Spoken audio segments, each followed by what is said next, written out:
coming up on the Center County Report. More from our one-on-one interview with Penn State President Rodney Erickson and the search for a new leader. Plus, an annual Pennsylvania tradition kicks off tomorrow. Find out what's luring so many people to the water. Also, we take you live to the preparations for the Relay for Life. The Center County Report starts now.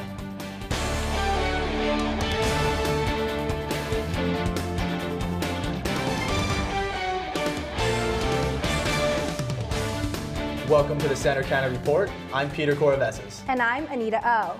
It's the weekend thousands of people across Pennsylvania have been waiting for. Trout season opens tomorrow. I checked out Fisherman's Paradise in Bellefonte's hatchery to see how they're preparing for the big day. Well, let me see. I caught my first trout when I was 6. I'm 84. You do the math. For longtime fishermen and amateurs alike, trout season is like a holiday season. Tomorrow they'll cast their poles as the season for trout officially begins. 70% of our licensed buyers also buy a trout stamp, so they fish for trout. It's a big day in Pennsylvania. A big day means big preparations. The State Fish and Boat Commission in Bellefonte says getting ready for opening day is a year-long process. And these tanks are little fish, little brown trout actually right now. We hold them in here till they get about 2 inches long, and after they get about 2 inches long, then we take them outside. Those who work at the hatchery are up at the crack of dawn every day, loading trucks with thousands of trout. And just how many fish does it take to stock the streams of over 30 Pennsylvania counties? Our hatchery here raises, this year it's 561,000 adult trout. For those of you hoping to hook a trout or two tomorrow, remember to use the lightest fishing line as possible, and happy fishing.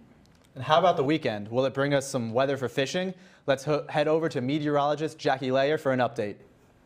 Well, thanks, Peter, for that. So you probably woke up this morning, it was dreary, foggy, rainy. But as we go into this weekend, let's take a look at the setup. We have this jet stream situated right over us here in Pennsylvania, and that's dividing the cold air up to the north and the warm air down to the south. So as we go into the weekend, how cold is it going to be and how breezy is it going to be for the start of trout season? I'll have that coming up next with the full weather. The draining of a popular fishing and boating spot for many in Center County, Coiler Lake, is underway. The reason? Problems with the lake's 47-year-old dam. Inspectors found spillway and seepage issues a few months ago, and if the dam were to fail, it would threaten 77 homes and a school. It's been drained at a rate of 2 feet per week, and it may take up to 3 months. The lake will remain drained until there is enough funding to bring the dam up to required standards. The estimated cost is almost $6 million, and if the money comes through, the project will take about 4 years to finish. More than 1,000 people are expected to turn out at an event for a good cause this weekend. Reporter Kelly Rule is live at Penn State's Medler Field with one of the key organizers of Relay for Life. Kelly, how's it going? In a little over 24 hours, Relay for Life will kick off at Penn State's Medler Field. I'm here with Maddie Pryor, and she's starting to set up in about an hour. Maddie, what are you doing to prepare for tomorrow? We'll be hanging up posters and signs, moving around tables, and the big thing we're doing today is uploading videos to the scoreboard because it actually got hit by lightning on Wednesday. So we had to upload all the videos, but we're really excited about it. And how many people are you expecting to show up this weekend? About 2,000, which is a huge jump from last year, so we're pretty pumped about it. That's great. And I know a small portion of that group will be the Starbucks team, and I got to see how hard they are working for the big weekend. They may seem like your everyday Starbucks coffee makers, but for the past 10 months, they've been much more than just a team of co-workers. It was a shot in the dark, me saying to Rebecca, hey, can I run this past you and try and do Relay for Life, and just to see how many people actually wanted to do it and got involved so quickly. It was really, really cool. Relay for Life is an overnight community fundraising walk for cancer, jam-packed with food, games, and activities. And this Starbucks team has done everything they can to fundraise, even while at work. We wore purple last week, the whole store for the whole day, and a lot of our regulars came through, and we actually raised probably about $250. But that's just a small part of what they've been able to accomplish. We set a goal of 1,000. It's our first actually community event as a store. We hit that goal, and it was really through all the team members going out and saying, will you support this cause? The Starbucks team will join 130 other teams here this weekend walking this track at Penn State's Medler Field. So far, the teams have raised over $90,000 altogether, but they're not stopping there. My boys are actually going to be part of the hugging booth. So we're giving out hugs for donations. A lot of the team upstairs, the staff and students are all making food that we're going to actually sell. Both of the captains for the Starbucks team say they're impressed with how such a wide variety of people have come together for a common cause. I mean, we have people that are from different countries, different age groups. There's just so many individuals putting work into this event. And it's really nice to see everybody work together despite our different backgrounds and everything. There's a lot of people that have been affected by cancer. And it's just nice to be able to do something good for them. Now, Penn State's Relay for Life event is just one of many. Each year, over 4 million people in over 20 different countries take part in this fundraiser to help save lives from cancer. So we're just hoping it stays dry this weekend so they're able to get a large turnout. Live at Medler Field, I'm Kelly Rule. Back to you at the studio. Thanks, Kelly. Penn State's Board of Trustees alumni election is underway. There are 39 candidates vying for 3 seats on the board.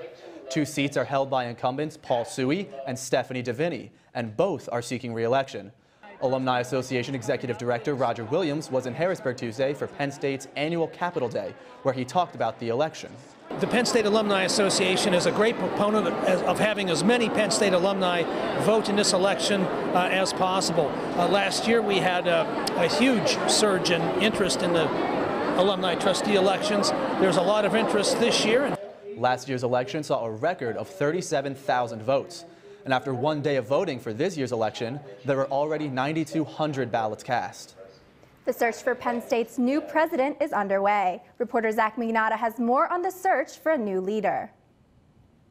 The lengthy process to select the next president of Penn State is underway, as current president Rodney Erickson is stepping down in June of next year. The search committee has been formed. There are actually 2 groups. There's a trustee selection council, and there's a search and screen committee that is made up of faculty, staff, students, and alumni. Executive Vice President for Administration, Dr. Thomas Poole, has had an influential role in the process, funding the executive search firm Isaacson and Miller. My role in the search began actually several months ago when I began on behalf of the board to interview search firms and help identify the firm that could lead us to the next president. There have been 3 presidential forums held in University Park, allowing students and community members to voice their opinion in person and online, where they can nominate candidates. Especially like having student forums, I think that's really good because students need to know that they're part of the process and their opinion is being taken into account. While Poole says it's still early in the process, he says that the search is going well so far and that a new president must be named by a May 2014 Board of Trustees meeting. Even without some of the difficulties that we faced in the last 18 months, the next president, given what's happening to higher education nationally, national economic trends, demographic trends in Pennsylvania and so forth, this is a very important hire. Thanks, Zach, for the update. For more on the search, visit presidentialsearch.psu.edu. It's been more than a month since Hilltop Mobile Home Park residents were evicted from the park in State College, and now the owner of the land are facing a lawsuit. The Attorney General's office filed suit against Kenneth and Sharon Mays, claiming they violated the Manufactured Home Community Rights Act. Under the law, they're required to pay $4,000 to each resident for relocation expenses before selling the land to the student housing developer Trinitas Ventures. In a statement, the AG's office said the Mays allegedly have provided relocation expenses to some mobile homeowners, but not to others. Residents who were evicted and didn't receive any compensation can file a complaint with the Bureau of Consumer Protection. A Center County police chief has put in his resignation following a suspension he was handed months ago. Spring Township Police Chief David King was suspended for 1 week for a, quote, neglect of duty and inefficiency. King was accused of scheduling too many overtime hours for himself in a 2-week pay period, along with taking vacation time without giving advance notice. He appealed, saying both were one-time occurrences, but the suspension was upheld by the Township Board of Supervisors. King's resignation is pending and has not yet been approved by supervisors. Walking and texting may sound easy. We'll find out why more distracted walkers are finding themselves in danger right here in Center County and involved in vehicle and pedestrian accidents. Plus, more people are making a big change in how they get their television. We show you what's behind this growing trend.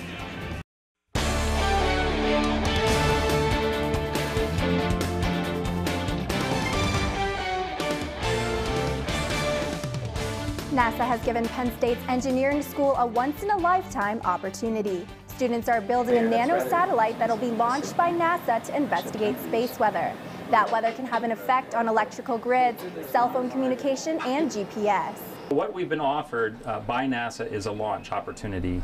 We submitted a proposal for the actual launch itself, not for the building of the satellite, but for the launch itself. And our proposal was selected by NASA. More than 30 students are working on this project. Senior Tim Brubaker got involved in the student space program his first year at Penn State. He says this is one of the best experiences he's We're writing had. these proposals ourselves. We're going through the process of developing everything, and now actually having this go up and fly is probably one of the best moments he's had. You won't have to search for loose change or find a dreaded parking ticket on your windshield soon in State College. New multi-space and single-space parking meters are set to be installed throughout the downtown this month. The new meters will accept coins, bills, and now credit cards. A new smartphone app will send you a 5-minute warning and allow you to add more time via text message or by phone. Meters will be on Allen Street, West Beaver Avenue, South Allen, and the McAllister and Fraser parking decks. Meters will continue to operate from 8 a.m. to 10 p.m. Monday through Saturday, except on certain holidays. Now, we've all heard the warning about texting while driving, but what about texting while walking? Reporter Carly Rice takes a look at some real dangers, especially in a college town like State College. I've actually been run into, and I've actually run into others while I was doing it. They don't see where they're going. They're just looking at what they're texting, and I almost run them over once a day. We've all seen it, and most of us have done it. A lot of times, it can even be funny. I think I ran into a light post one time, but no one saw, so it was okay. But in a town where more than 40,000 students roam the streets, it can be dangerous. According to Theo Waxmunsky, emergency nurse at Mount Nittany Medical Center, these injuries are more common than we realize. We see a fair amount of pedestrian accidents where they're hit by cars, and a lot of it is due to texting. Texting while walking can be far more dangerous than just bumping into someone on the sidewalk. In fact, while walking down the street texting, you're actually 4 times more likely to not notice street signs, potholes, and traffic. Texting and driving, and that increases your risk of an accident by 24.3 times. So, perfect storm, pedestrians texting, drivers texting, neither see each other, ends up lethal. Some cities like Fort Lee, New Jersey have even gone as far as banning texting while walking. But there are new solutions available. Smartphones now have apps like Text and Walk. It actually makes your smartphone into a camera, so while you're texting, you can see a video of what's in front of you.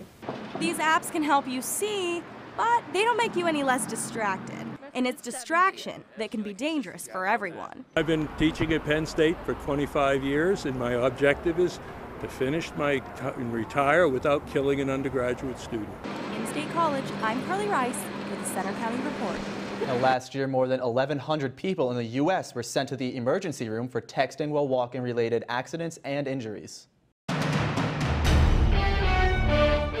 We're taking a look at a live shot downtown at the intersection of Beaver and Allen Street. And yes, those roads are slick because we did have some rain within the region earlier today.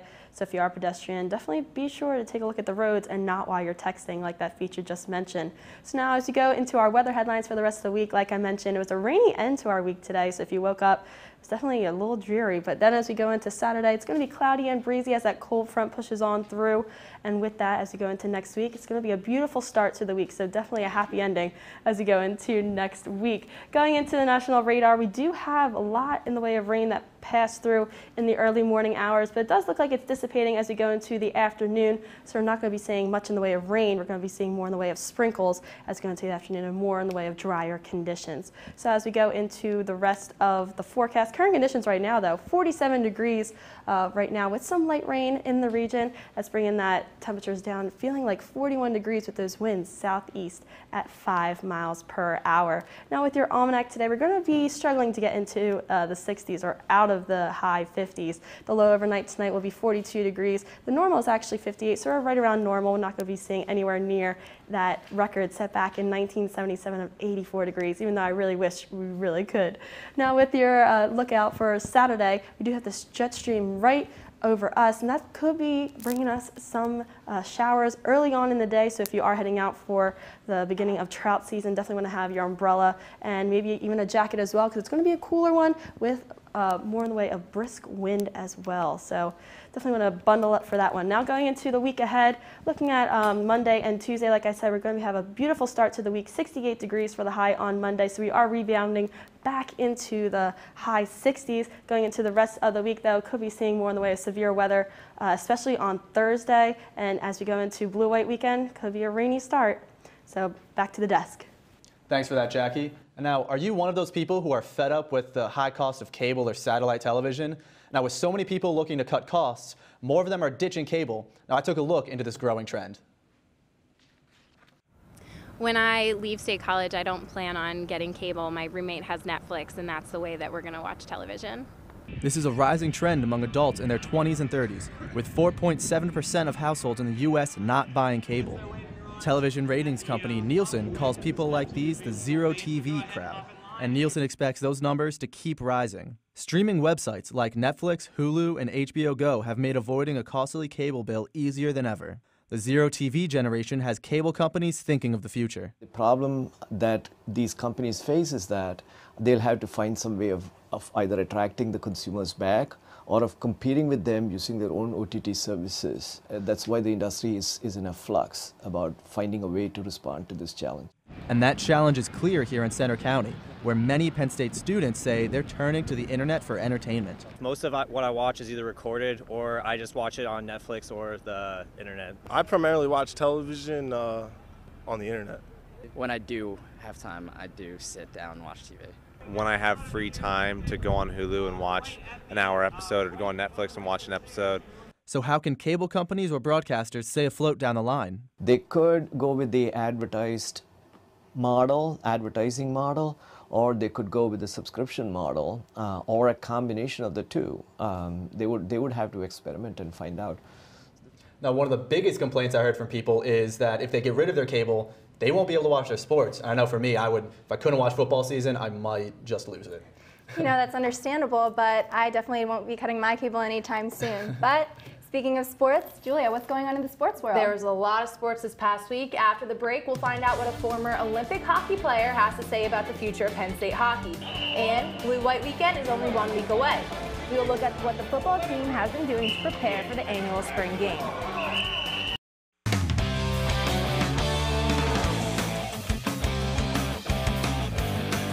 With only 8 days left until they're back in Beaver Stadium, the Penn State Nittany Lions are at their most crucial point of spring football practice. I checked out practice this past week to find out how the team is shaping up.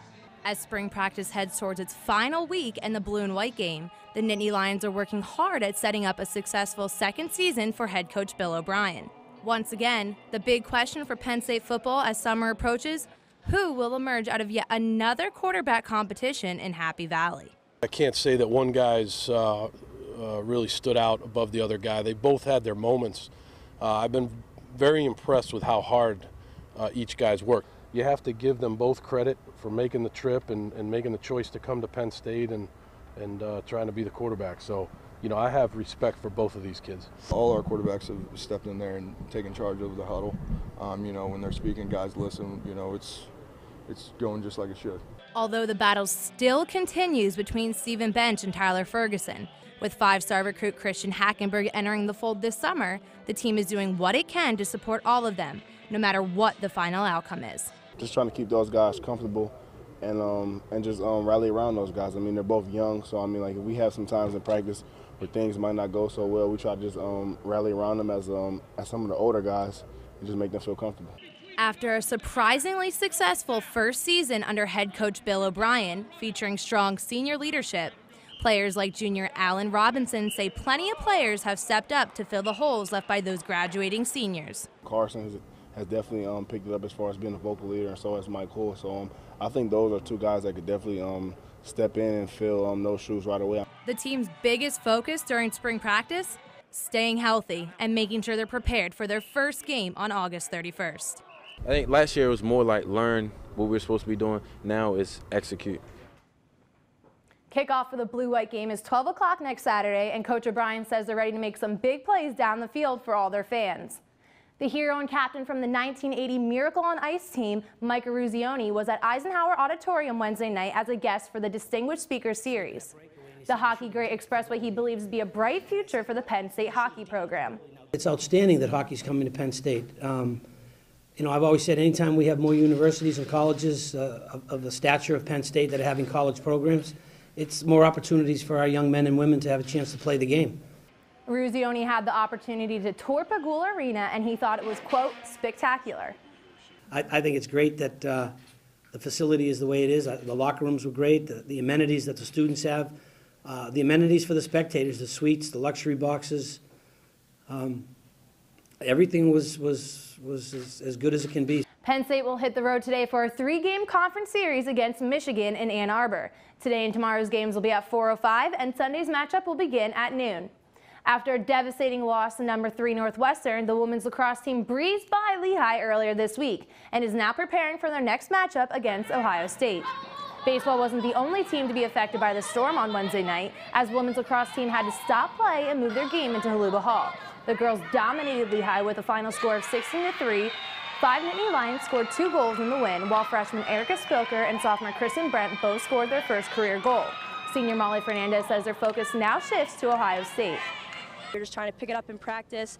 We showed that against Lehigh tonight, and you know, we're just going to carry that into Sunday's game against Ohio State. Just come really prepared and aggressive and ready to go. As the regular season is coming close to its end, Penn State will host conference rival Ohio State this Sunday, where they will also recognize their seniors on Senior Day. They close out their conference regular season schedule on the road at Johns Hopkins. And finally, Lady Lions senior guard Alex Bentley was one of 12 women's college basketball players to be invited to the 2013 WNBA draft. The draft will be held at ESPN's headquarters in Bristol, Connecticut this Monday at 8 p.m. Other attendees include All-American Skylar Diggins of Notre Dame and Brittany Griner of Baylor. That's all for sports. There's more Center County Report coming up after the break.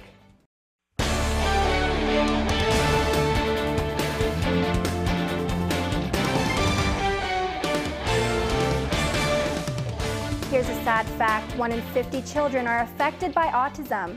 The 8th annual Autism Speaks You 5K race and 3K walk will be held tomorrow. The run is hosted by Penn State fraternities. Activities start at noon at the State College Borough Municipal Building downtown. Participants for the race can register as individuals or as a team. The cost is $20, and all money raised will go to fund autism treatment, prevention, and research.